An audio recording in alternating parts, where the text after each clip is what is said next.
Paradox Interactive released a video detailing the next expansion to Stellaris, its space-based grand strategy game. Called Stellaris Apocalypse, the expansion will arrive on February 22nd alongside the game's much-anticipated 2.0 patch, which will go out free to all owners. Apocalypse is a military-themed batch of content that includes new units and rules that are shuffled into the existing game. It finally deals with some of the issues I had with the game's combat system and mid-game pacing when I reviewed it back in 2016. One of the most exciting changes is the addition of a computer-controlled faction called the Marauders. Game designer Daniel Morigard likens them to space moguls, a squabbling and warlike society with powerful fleets, so less like the Klingons and more like an irascible Elon Musk. For the most part, Marauders will stick to themselves, but every once in a while a great leader will rise up and the Marauders will migrate across the map, destroying everything in their way.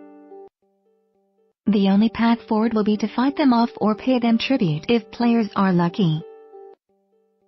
They might even be able to hire on Marauder admirals or hire them as mercenaries to attack their foes.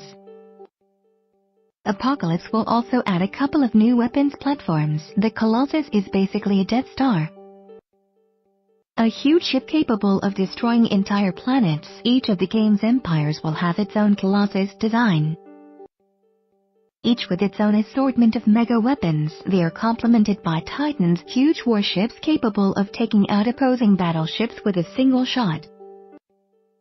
Ion cannons are defensive structures intended to be the check against these new offensive systems.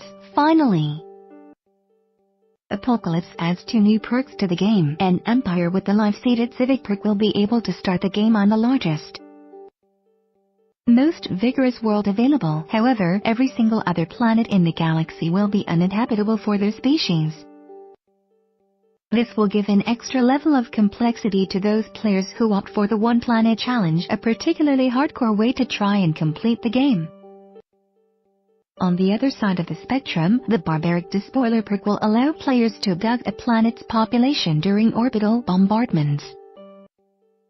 The free 2.0 patch will fundamentally change how players take control of star systems. Now they'll need to build a starbase in order to exert influence, which should slow expansion somewhat in the early game. Starbases have received a lot of attention since the game's launch, and will now be able to be built out as specialty installations suited as shipyards, trading hubs, or defensive bastions.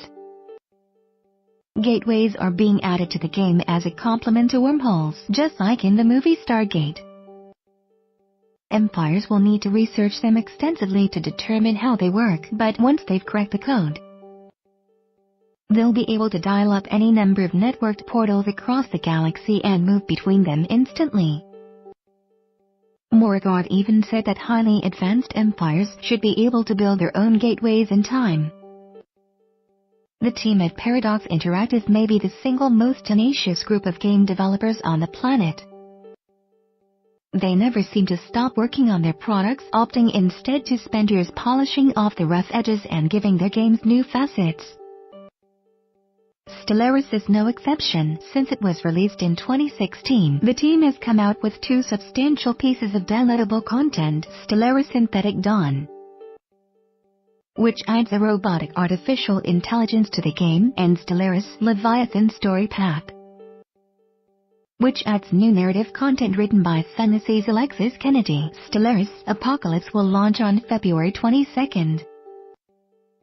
Pre-orders are open now, and Paradox is running a sale on all of the game's related DLC.